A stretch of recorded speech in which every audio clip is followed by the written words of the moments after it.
वालेकुम। उम्मीद है कि आप लोग सब खैरियत से होंगे। आज की वीडियो में जो कोरोना की थर्ड लेयर है, तीसरी लेयर है, जो कि इंडिया बाकी ममालिक में ही है, उसके बारे में करूँगा क्योंकि ये काफ़ी ख़तरनाक है। मैंने पहले इससे पहले कोरोना के बारे में वीडियो नहीं बनाई थी। बाकी बीमारियाँ जो हार्ट अटैक है, दिल का दौरा, फालिज वगैरह, इनके बारे में बनाई थी। क्योंकि कोरोना के बारे में तकरीबन हर एक को इतनी ज़्यादा मालूमात है, मुख्तलिफ़ लोगों ने वीडियो बनाई है, गूगल में, नेट पे सबको पता है कि किस तरह कोरोना फैलता है, उसका इलाज वगैरह क्या है। लेकिन अभी ये जो थर्ड लेयर आया है, मैंने कहा इसके बारे में कोई बात कर लूँ क्योंकि ये ज़्यादा ख़तरनाक है। मैंने स्टार्ट बाकी बीमारियों से लिया था क्योंकि ब्लड प्रेशर, शुगर, बाकी बीमारियाँ हमारे साथ चलती रहती है। कोरोना की एक लहर है, मतलब वो तो जिस तरह बीमारियाँ आती है फिर चली जाती है। लेकिन ये जो थर्ड लेयर है कोरोना की, जो इंडिया में, ब्राज़ील में, काफ़ी ममालिक में है, काफ़ी ख़तरनाक इसलिए कि आप लोग इससे अंदाज़ा लगा लें कि इंडिया में ऑक्सीजन की कमी हो गई है। हॉस्पिटल हॉस्पिटल में जगह नहीं है और एक दिन में तकरीबन 3 साढ़े 3 लाख लोग पॉज़िटिव आ रहे हैं केसेस इंडिया में। और इसके अलावा जो है ना तकरीबन 2 से लेकर 3 हज़ार रोज़ाना की बुनियाद पे वहाँ पे लोग मर रहे हैं। और इससे जो थर्ड लेयर ख़तरनाक है वो क्यों है, इससे पहले मैं आपको थोड़ी हिस्ट्री बता दूं कि 1920 में तकरीबन 100 साल पहले जो पूरी दुनिया में फ्लू आया था, फ्लू का पूरी दुनिया में जो एक लेयर आई थी बीमारी की, जो ज़ुकाम की एक सख्त किस्म ही समझ लो फ्लू को, तो उसमें भी लाखों लोग मरे थे। लेकिन वो जो पहली बार वो जो उसकी फर्स्ट लेयर थी वो उतनी ख़तरनाक नहीं थी। उसमें भी सेकंड और थर्ड लेयर जो है ना वो बहुत ज़्यादा ख़तरनाक थी बनिस्बत पहली लेयर के। तो कोरोना में भी अभी वही हो रहा है कि जो अभी तीसरी लेयर है वो ज़्यादा ख़तरनाक है। ये फैल रहा है आराम आहिस्ता से, इंडिया से लेके पाकिस्तान में भी आएगा, बाकी ममालिक में भी आराम आएगा। तो इसलिए इससे हमें जो इस तरह हम पहले एक साल से पहले वो कर रहे थे, एहतियात कर रहे थे, तो वही जो है ना हमने इससे बचना है। और तक वो एक इसमें से जो इम्पॉर्टेंट चीज़ ये है कि ये समझना है कि ये ख़तरनाक क्यों है इसलिए। ये ख़तरनाक इसलिए है कि हमारे जिस्म में मुख्तलिफ जरासीम जो हमारे ऊपर हमला करते हैं, बीमारियाँ फैलाते हैं, उसमें बैक्टीरिया होते हैं, फंजाई, प्रोटोजोआ, उसमें एक वायरस भी है। वायरस तो वायरस की ये खसूसियत होती है कि वो अपनी शेप, मतलब शक्ल चेंज करता रहता है। तो ये जो भी थर्ड लेयर है इसमें साइंटिस्ट कह रहे हैं कि इसने जो वायरस है इसने अपनी साफ जो शक्ल है, शेप है, वो चेंज की हुई है। तो इसलिए जब वायरस अपनी शेप चेंज करता है तो वो या तो पहले से ज़्यादा खतरनाक हो जाता है या कम खतरनाक। लेकिन ये जो लेयर है इसमें ये जो वायरस है ये ज़्यादा सख्त इसलिए है कि ये तेज़ी से फैलता है और ये डायरेक्टली कम्प्लिकेशन काज करता है। तेज़ी से जो है ना आपको ऑक्सीजन की ज़रूरत होती है, आपको नमूनिया होता है, तो जो मरने के चांस होते हैं बंदे के वो शॉर्ट टाइम में, थोड़े टाइम में ज़्यादा हो जाते हैं। अगर पहले आपको जो पहला वायरस था कोरोना का जो पहले लेयर थी उसमें अगर आपको नमूनिया 1 हफ्ते बाद या 10 दिन बाद डेवलप होता था, तो इसमें तकरीबन 8 से लेके 12 घंटे तक जो है ना आपको अचानक जो है ना ऑक्सीजन की ज़रूरत पड़ सकती है और सीवियर नमूनिया हो सकता है।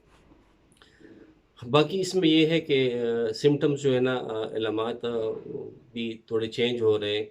पहले ज़रूरी नहीं है कि आपको फ़ीवर और बुखार की, बिल्कुल ये आप मत समझे कि मुझे बुखार नहीं है तो मतलब मुझे कोरोना नहीं है। बहुत 4-5 जो है ना आजकल जो मेजॉरिटी लोगों में आ रहे हैं कि बहुत ज़्यादा थकावट होती है, एनर्जी बिल्कुल नहीं होती, मामूली काम करते हैं तो आपका साँस फूलता है, आपकी पूरी बॉडी में दर्द होता है, बैक पेन, जॉइंट पेन, मतलब जोड़ों में दर्द, कमर में दर्द, ये होता है। आपको सांस की जो जो स्मेल है, उस किसी चीज़ की स्मेल नहीं आती और मुंह का जायका ख़राब होता है, टेस्ट नहीं आता आपको। और सर भारी होता है, सर दर्द होता है, वो बिल्कुल जो है ना वो जिसको ब्रेन फॉग कहते हैं वो होता है कि आप कंसंट्रेट नहीं करते, किसी चीज़ पे तवज्जो नहीं दे सकते, आपको किसी चीज़ की समझ नहीं आ रही है और मतलब वो आपका सर भारी होता है। आपको जो है ना खून भी गाढ़ा हो सकता है, उसकी वजह से हार्ट अटैक और फालिज भी अक्सर पेशेंट में देखा गया है। तो उसके टेस्ट वगैरह और ट्रीटमेंट की तो मैं अगले वीडियो में बताऊँगा। बाकी जो वो आप सबको पता है कि किस तरह बचना है कोरोना से। मास्क हर एक ने लगाना है, वो ज़रूरी है। फासला रखना है 6 मीटर का। हाथ धोने हैं, कोशिश करें कि किसी से हाथ ना मिलाएँ। अगर हाथ मिलाते हैं तो धोने से कम आप चेहरे पे, मुँह पे, नाक पे वो हाथ नहीं लगाना, क्योंकि वो हाथ एक बहुत बड़ा फैक्टर है कोरोना फैलाने में। जहाँ पे रश होता है, रश वाली जगह पे ना जाएँ, कोशिश करें। और इसके अलावा वैक्सीन पाकिस्तान में 40 साल से ऊपर के लोगों में अभी वैक्सीन लग रही है। कोशिश करें कि अपनी सारी फैमिलीज़ को वैक्सीन लगवाएं। कोई मतलब साइड इफ़ेक्ट्स नहीं है लोगों की अफ़वाहों पे। जिस तरह 1 साल से मुख्तलिफ़ अफ़वाहें आ रही है, कोरोना है नहीं होता, हॉस्पिटल में इंजेक्शन लगाते, ये होता है, ये होता है। तो बराए मेहरबानी इन अफ़वाहों पे अमल ना करें, वैक्सीन लगवाएँ। वैक्सीन के बारे में एक और गलतफ़हमी जो लोगों में पाई जाती है कि कोरोना से बचाती है। वैक्सीन ज़रूरी नहीं है कि आपको कोरोना से बचाए। वैक्सीन का जो मेन मकसद है बनाने का, जो काम करती है वैक्सीन, वो ये है कि आपको जो सख्त नमूनिया वो कोरोना के अलामत होते हैं, सख्त बीमारी से बचाता है। अगर आपको किसी ने वैक्सीन नहीं लगाई है, तो उसको शायद नमूनिया या उसके मरने के चांस ज़्यादा होते हैं, उस बंदे की निस्बत जिसने वो वैक्सीन लगाई हुई है। क्योंकि उसमें जो है ना फिर जो अलामत होंगे वो मामूली होंगे। मतलब डेथ रेशियो जो होती है, मोर्टेलिटी होती है, जो लोग मरते हैं, वो कम करता है, कॉम्प्लिकेशन कम करती है, सख्त बीमारी से बचाती है वैक्सीन। तो ये उसका फ़ायदा है। तो ये मत समझे कि उसने वैक्सीन लगाया, उसको कोरोना हो गया है, तो मुझे वैक्सीन लगाने का फ़ायदा नहीं है। अगर आपको वैक्सीन के बाद कोरोना होता है, तो आपके बचने के चांस ज़्यादा है, आपको वो सख्त बीमारी नहीं होगी। बाकी मुख्तलिफ़ लोग आज भी मुख्तलिफ़ उनमें गलतफ़हमी पाई जाती है। मुझे फ़ेसबुक पे वीडियो सेंड करते हैं लोग अक्सर।